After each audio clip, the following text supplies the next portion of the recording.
Hello everybody! If you want to see all the stories, content in full, please go to www.steveuk.blog. Thank you. Short story 807, The Last Delivery, Part 3 of 3, Upper Intermediate. 6 months passed. Angela worked for Professor Alderman through the autumn and into the winter. The work was nothing like she had expected. There were no more cracks, no more seams, no more moments of staring into the hollow place. Instead, she walked the city for hours each day, her eyes open, her mind alert. She carried no bell, no instruments, no weapons. She carried only a small notebook and a pencil. Each evening she returned to the bookshop and reported what she had seen. A doorway that seemed to belong to two buildings at once. A reflection in a shop window that did not match the street behind it. A patch of silence in a busy square where sounds simply stopped. Most of these things had ordinary explanations. The doorway was an optical illusion caused by the angle of the buildings. The reflection was a trick of double-glazed glass. The silence was a faulty speaker system that had been repaired the next day. But some things did not have ordinary explanations. On the third week, Angela reported a set of footsteps she had heard in an alley near the old market. They followed her for 50 meters, matching her pace exactly, but when she turned, there was no one there. The footsteps continued for 3 more steps and then stopped. The professor made a note and said nothing. On the 8th week, Angela saw a man standing on a bridge who was wearing the same coat, the same hat, the same shoes as a man she had passed 10 minutes earlier on the opposite side of the city. She checked her notebook. The 2 sightings were 12 minutes apart, impossible by any normal means of travel. The professor sent Elias to investigate. The man was never seen again. On the 12th week, Angela woke in the middle of the night with the certain knowledge that something had changed. She did not know how she knew, she simply knew. She dressed in the dark and cycled to Crown Alley. When she arrived, the professor was already standing outside the blue door, holding the silver bell in her hands. The bell was silent. "Something is coming," Angela said. The professor nodded. Not a crack, something larger. The bell would ring if it were a crack. The silence means this is different. Different how? The professor looked up at the narrow strip of sky visible between the leaning buildings. Different in a way we have not seen before. Go home, rest. Tomorrow we will need you. The next morning, Angela arrived at the bookshop to find Elias packing equipment into a leather case. His face was grim, the scar on his jaw standing out white against his skin. The professor was at the table, studying a map of the city that had been marked with new symbols Angela did not recognize. "What is it?" Angela asked. The professor pointed to the map. "Last night, while you slept, 3 things happened. A clock tower struck 13. A fountain in the central square ran with salt water instead of fresh. And a woman walked into her library, sat down and began to read a book that did not exist." Angela waited. "The book," the professor continued, "was not a book at all. When the librarian approached, the woman looked up. Her face was not a face. It was a surface like a mirror, showing the librarian her own reflection. The librarian screamed. The woman stood up, walked out and vanished." "A seam," Angela said. "No," Elias said. "Too solid, too confident. The seams we have seen before are fragments, shadows that cannot hold their shape. This one held its shape for at least an hour. It spoke, it walked, it sat, it read." The professor straightened up. "Something has come through, not through a crack, but through something we did not know existed. A door, perhaps, a deliberate opening." "How do we close it?" Angela asked. The professor was silent for a long moment. "I do not know." The 3 of them spent the day searching. Angela walked her usual routes but found nothing. Elias drove across the city, checking the locations of the previous night's events. The professor remained in the bookshop, consulting her instruments and her books. At 4 o'clock, Angela received a message on her phone. It was from the professor. 2 words: "Come now." She arrived at Crown Alley to find the professor standing in the doorway, the silver bell in her hands. The bell was ringing, not the low, steady note Angela had heard in the park, but a rapid, uneven chime, like an alarm. "It is here," the professor said. "Close, very close. The bell has never sounded like this before." "Where?" The professor closed her eyes, turning slowly. When she opened them, she was looking down Crown Alley, towards the main road. That way, 200 meters, perhaps less. They walked together, Angela and the professor, with Elias following behind. The bell rang faster as they moved. People passed them on the pavement, ordinary people going about their ordinary day, and none of them looked at the bell. None of them heard its sound. Angela understood then that the bell was not for them. It was for her and for the professor. It was a language only they could hear. They reached the main road. The bell was ringing so fast now that the individual chimes blended into a single urgent note. The professor stopped outside a small cafe. Through the window, Angela could see the customers inside, drinking coffee, reading newspapers, typing on laptops. And then she saw her. A woman sat alone at a table in the corner. She was young, perhaps Angela's age, with dark hair pulled back from her face. She was drinking tea from a white cup, her movements slow and deliberate. She looked entirely ordinary. She looked like anyone. But Angela noticed the woman's reflection in the window behind her did not match her movements. It was delayed by half a second, a subtle mismatch that the eye wanted to ignore. And her hands were too still. When she lifted the cup, her fingers did not adjust their grip. They moved as a single unit, like a mannequin's hands. "The librarian said the woman's face was a mirror," Angela whispered, "but I see a face." "Because it is learned," the professor said quietly. "It has been here for months, perhaps. The seams we saw before were early attempts. This one has had time to practice." "What do we do?" The professor looked at the bell. Its chime had reached a pitch that made Angela's teeth ache. "We go inside. We sit down. We talk to it." The cafe was warm and smelled of coffee and baked bread. Angela and the professor took a table near the door. Elias waited outside, the bell now wrapped in cloth to muffle its sound. The woman in the corner did not look at them. She continued to drink her tea, her movements still too smooth, too regular. After 5 minutes, she set down her cup, stood up, and walked towards the door. She had to pass their table to reach it. As she drew level with them, she stopped. She turned her head slowly and looked at the professor. Then she looked at Angela. Her eyes were dark and flat, like polished stones. There was no light in them, no depth. They were surfaces. "You brought the bell," the woman said. Her voice was soft, pleasant, entirely human. "It is loud. It hurts." The professor did not flinch. "You were not meant to be here." The woman smiled. It was a perfect smile, the smile of someone who had studied smiling in a book and reproduced it exactly.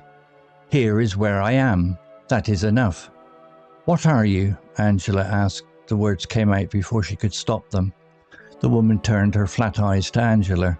For a moment, Angela saw something shift behind them. Not emotion, but something else. A calculation, a measurement. "You are the one who watched," the woman said. "You watched the crack close. You did not look away.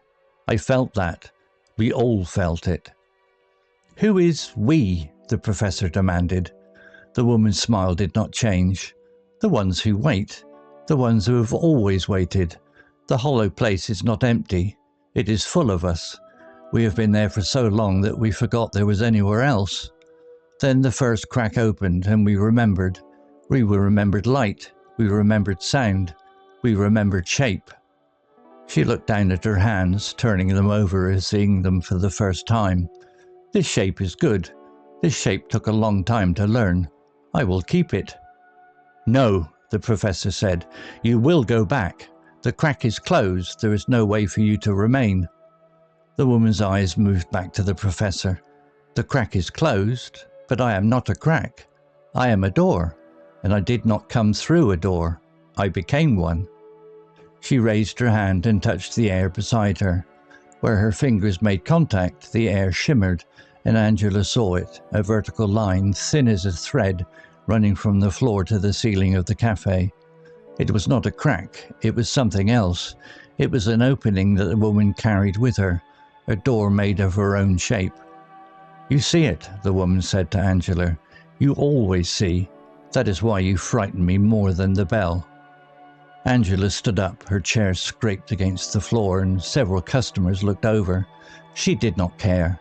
She stepped toward the woman, close enough to see the tiny imperfections in her skin, the places where the imitation was not quite complete. "Go back," Angela said. Her voice was low, steady. "Go back through your door. Close it behind you. Do not come back." The woman tilted her head.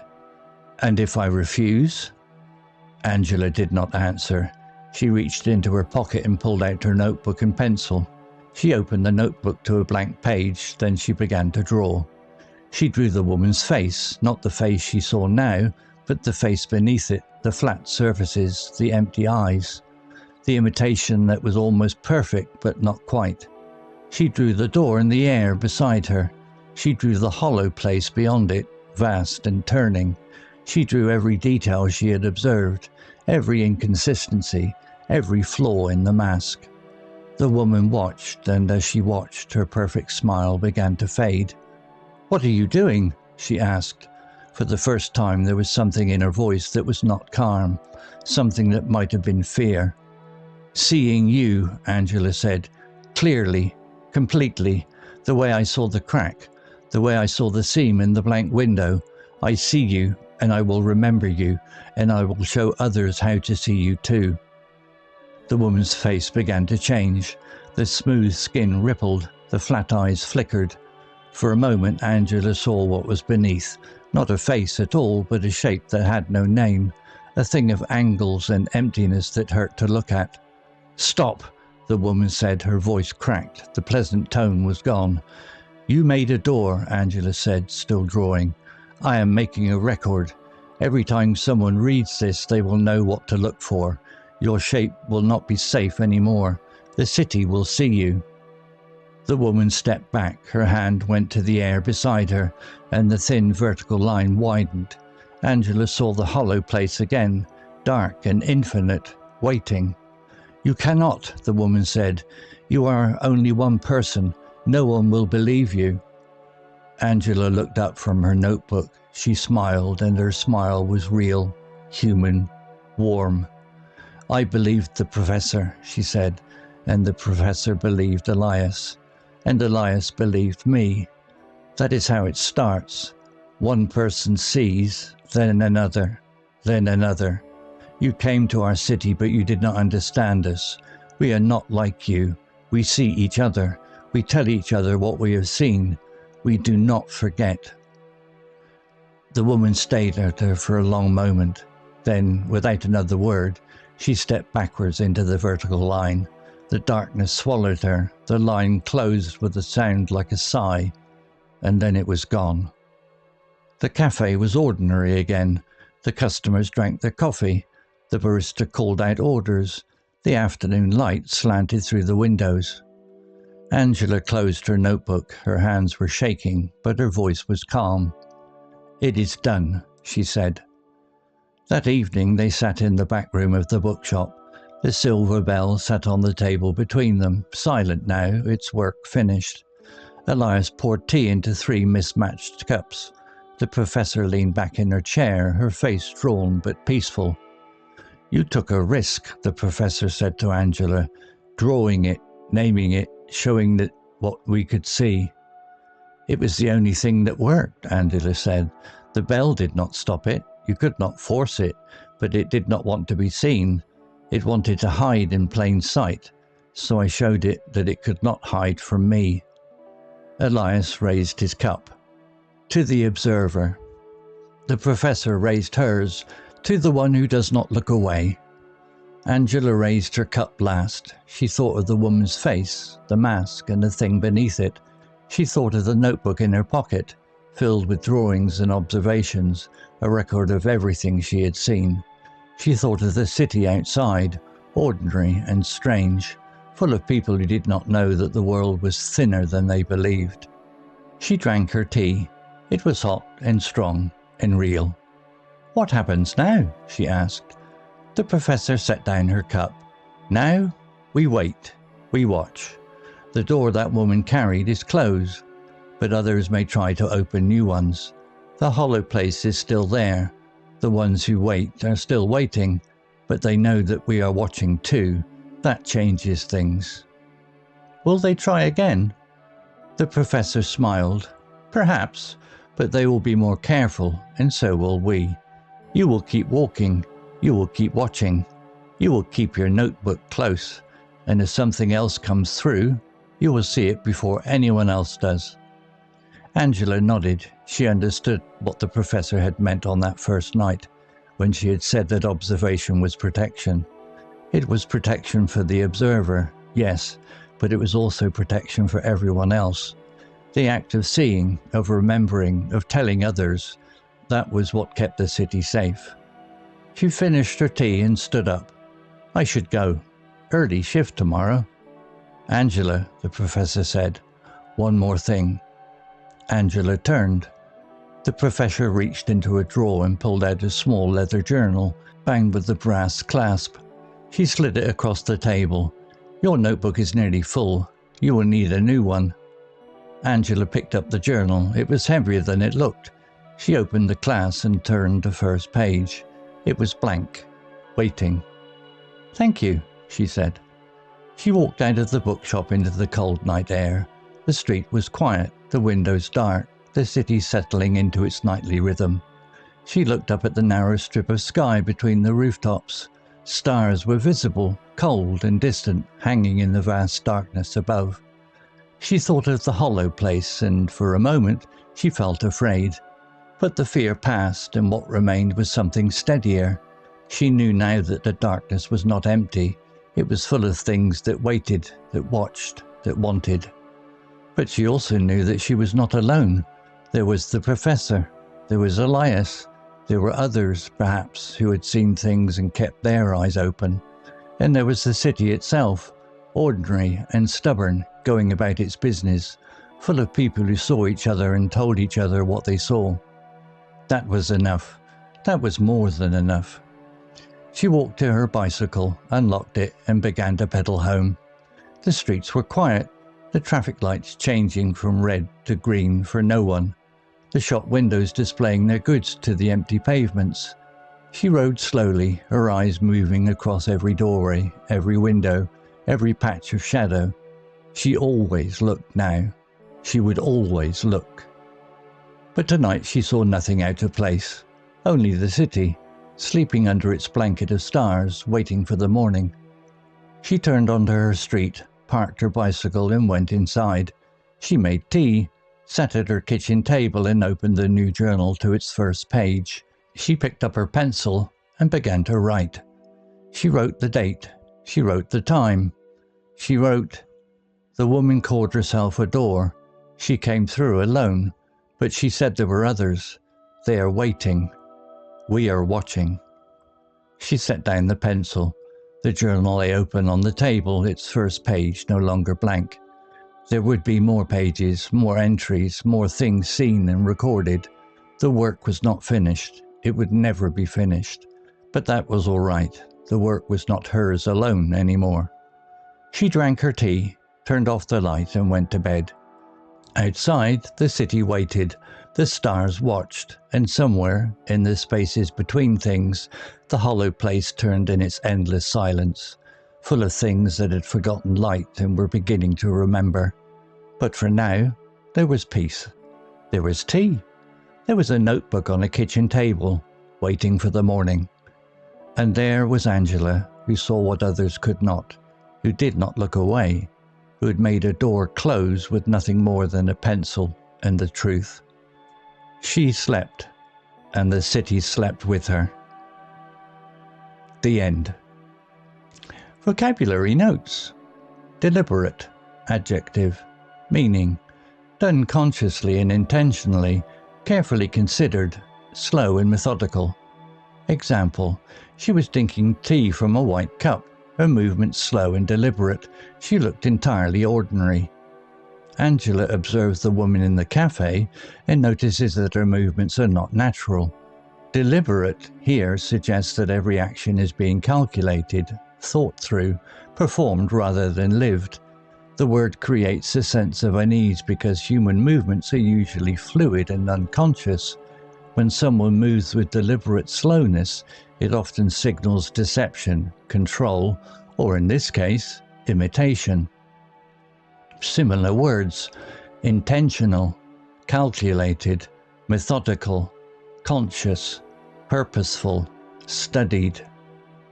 Context note: deliberate can describe speech, a deliberate choice of words; action, a deliberate movement; or character, a deliberate person.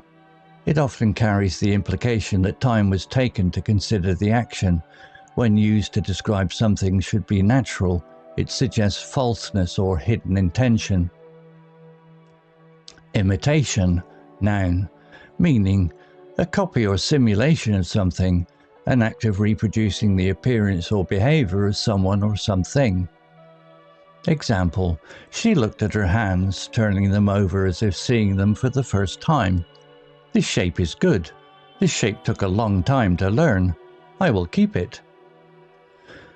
Though the word imitation appears elsewhere in the description, the imitation was not quite complete. The concept is central to the woman's nature.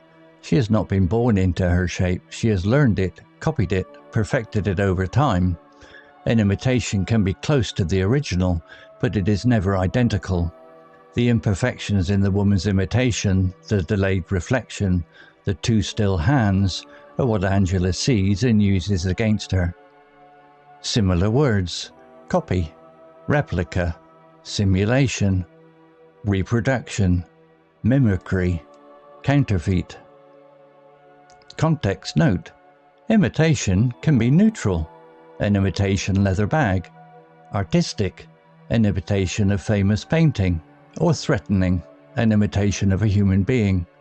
In the story, the word carries the weight of something that has studied the original with great care, but remains fundamentally other. The woman's imitation is a survival strategy, a mask worn to move through a world not her own. Mask, noun, meaning a covering worn to disguise or conceal the face, a false appearance or persona adopted to hide one's true nature. Example, she thought of the woman's face, the mask, and the thing beneath it. The narrator uses mask to describe what the woman presents to the world, the face that looks ordinary, that smiles perfectly, that drinks tea in a cafe. This is not a face but a covering.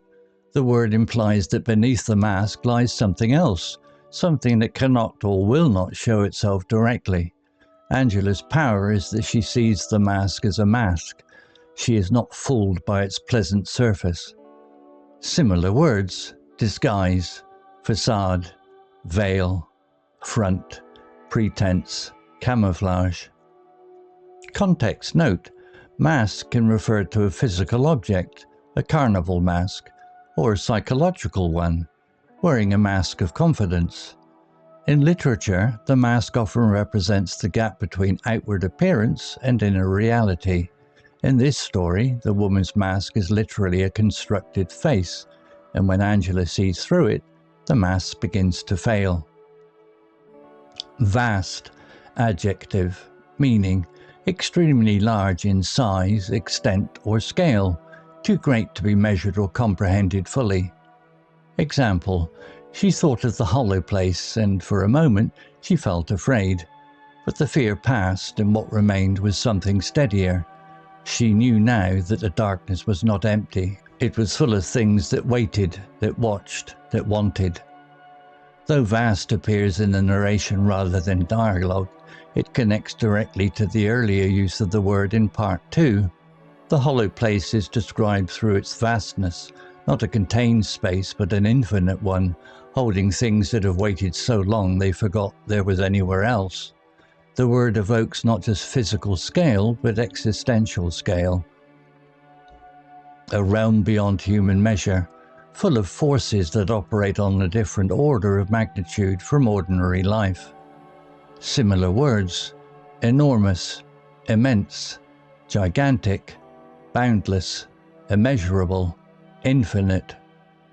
Context note: vast often appears with abstract nouns like darkness, silence, or emptiness to suggest a scale that overwhelms human perception.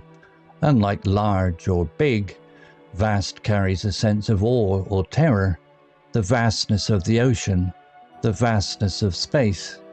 In the story, it reminds the reader that what lies beyond the cracks is not a small threat, but a fundamental otherness.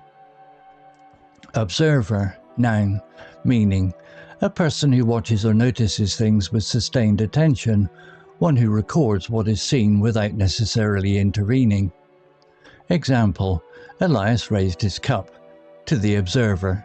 The professor raised hers, to the one who does not look away. The word returns for a final celebration, now functioning as a title of honor. Angela has earned the name observer through her actions, but the word is deepened in meaning across the three parts. In part 1, she was an observer by nature. She noticed what others missed. In part 2, she understands that observation is not passive, it is an act of power. By seeing the woman clearly, by drawing her, by recording her, Angela makes the mask fail. She proves that to see something is to have power over it. Similar words: watcher, witness, beholder, recorder, noticer, chronicler. Context note: in philosophical traditions, the observer is understood to affect what is observed simply by the act of observation. This idea runs through the story. Angela does not fight the woman with weapons. She watches her, describes her, draws her. The act of attention itself is the weapon. By the end, observer has become a role with weight and meaning, a vocation, not just a description. The toast Elias and the professor make is not ironic. It is genuine respect for the hardest job of all: to look without flinching, to remember, to tell. If you learned a new word today, please make sure to subscribe so you can practice again tomorrow. Story written by DeepSeek. Image created by onemin.ai. To read, see all the story's content in full, please go to www.steveuk.blog. Thank you. CC Music, drifting at 432 Hz, Unicorn Heads.